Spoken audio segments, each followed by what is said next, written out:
گھبرائے گی زینب،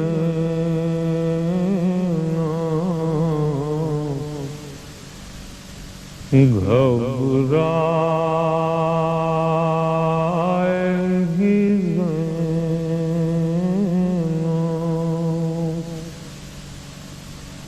شام غریباں سلام آخر اور گھبرائے گی زینب کے بغیر نامکمل ہے۔ بر صغیر پاک و ہند میں گھبرائے گی زینب سے زیادہ مقبول نوحہ کوئی نہیں۔ عجب کیفیت ہے۔ خانوادہ رسول صلی اللہ علیہ وآلہ وسلم پر میدان کربلا میں کیا بیتی۔ پہلے پہل سلام آخر اور گھبرائے گی زینب ناصر جہاں صاحب دلگیر لہن میں پڑھتے تھے، اور اب ان کے صاحبزادے اسد جہاں کی درد انگیز طرز دلوں کو چھوتی ہے۔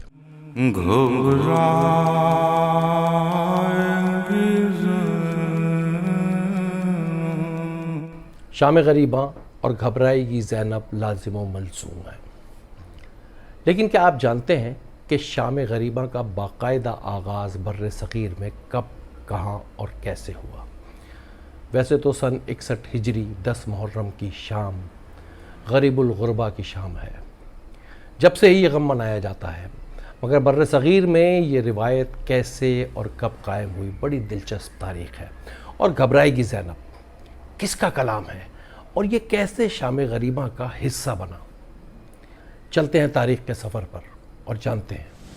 بھیا تمہیں گھر جا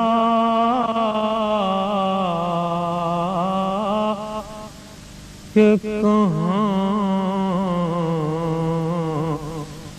پائیں گی زینب۔ یہ نوحہ جو ہے وہ گھر گھر پہنچ گیا اور لوگوں میں جو انتہا مقبول ہوا۔ اس کی فضا بھی ایسی ہے کہ یہ ہر آدمی کو رلا لیتی ہے، اس کے لیے کسی مذہب یا مسلک کی تخصیص نہیں ہے۔ 10 محرم نماز عصر کے بعد شام غریباں کا آغاز ہوتا ہے۔ مغرب کے بعد مجالس شام غریباں میں شہدائے کربلا کو پرسہ دیا جاتا ہے۔ یہ سلسلہ 1400 سال سے جاری ہے۔ گھروں اور امام بارگاہوں میں مجالس عزا برپا ہوتی ہیں، شہدائے کربلا اور اہل بیت کا غم منایا جاتا ہے۔ مگر بر صغیر میں باقاعدہ شام غریباں کا آغاز کب اور کہاں ہوا؟ آزادی کے بعد پاکستان میں شام غریباں ریڈیو پاکستان اور ٹی وی پر خصوصی نشریات کب اور کیسے شروع ہوئی؟ کیسا یہ بھرا گھر ہوا، برباد الہی کیا تباہی۔ 1926 میں جنت البقی کی شہادت کے بعد 2 محرم کو 2 عرب باشندے لکھنؤ پہنچے۔ 21 جولائی بمطابق 10 محرم شام غریباں کے بعد فاقہ شکنی کا اہتمام غفرہ مآب امام بارگاہ میں کیا گیا۔ مولانا سبط محمد ہادی عرف کلن صاحب، سید محمد رضی اجتہادی، سید شجاع حسن عرف شجن صاحب بھی فاقہ شکنی میں موجود تھے۔ عرب باشندے سید صالح نے تجویز دی کہ فاقہ شکنی سے پہلے مجلس عزا برپا کی جائے۔ اعلان ہوا، 70-80 لوگ جمع ہو گئے۔ مولانا کلن صاحب قبلہ نے کربلا میں شہادتوں، قیام حسینی کے جلانے اور اسیران کربلا کے مصائب رقت آمیز انداز میں بیان کیے۔ اگلے سال ایک بزرگ منع آغا راز اجتہادی نے تجویز دی کہ اس مجلس عزا کا نام شام غریباں رکھا جائے۔ سو یہ سلسلہ سال با سال لکھنؤ اور دیگر شہروں میں رواج پاتا گیا۔ 1930 یا 31 میں راج کمار محمود آباد کی کوششوں سے شام غریباں لکھنؤ ریڈیو پر نشر ہونے لگی۔ 1963 تک مولانا کلب حسین عرف کبن صاحب شام غریبہ پڑھتے رہے، پھر ان کے بیٹے مولانا کلب عابد اور اس کے بعد مولانا کلب صادق نے یہ فریضہ انجام دیا۔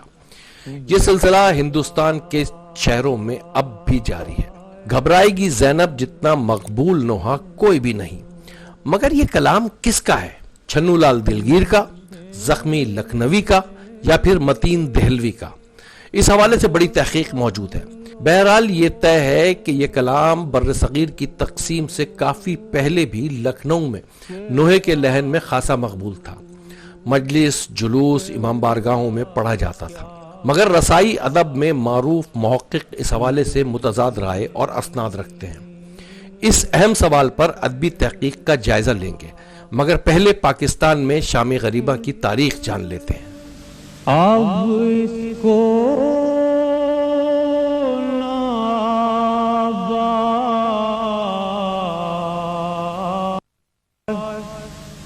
کبھی پائے گی. پورے خطے میں عزاداری تو پہلے سے موجود تھی.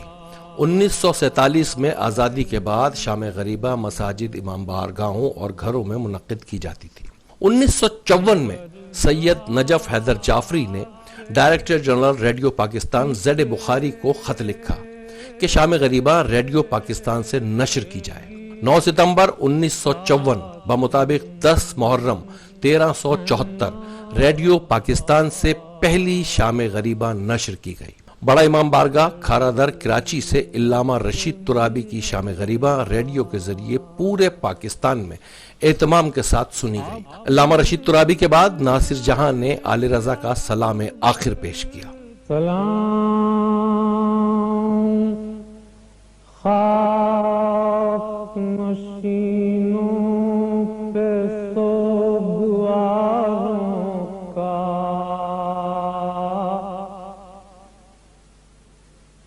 غریب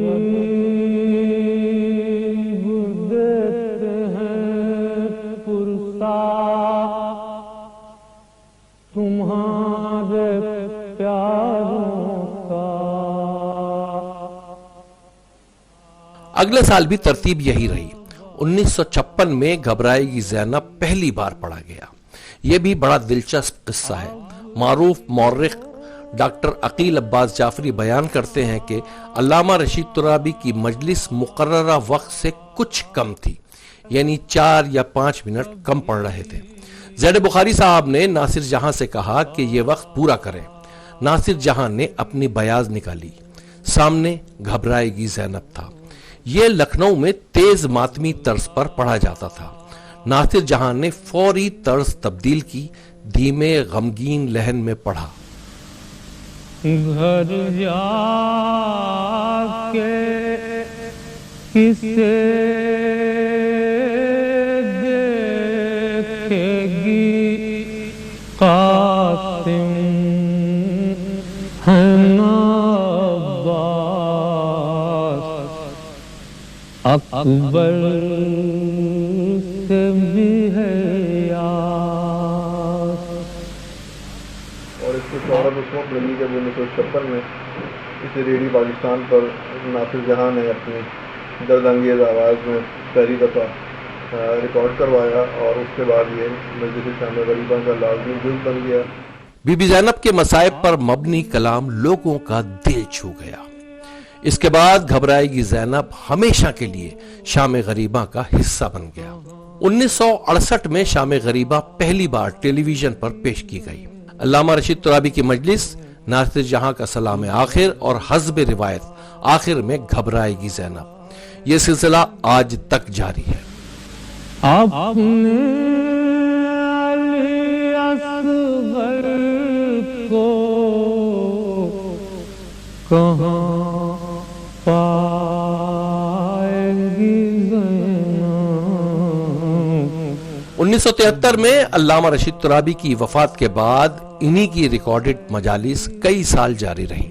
ناصر جہاں صاحب کا انتقال 1990 میں ہوا. چند سال ان کا ریکارڈڈ سلام آخر اور گھبرائے کی زینب پیش کیا جاتا رہا. اس کے بعد پی ٹی وی پر ان کے بیٹے اسد جہاں دونوں کلام پڑھتے ہیں. اب تو تقریباً تمام ٹی وی چینلز پر اسد جہاں شام غریبہ کا لازم حصہ ہیں.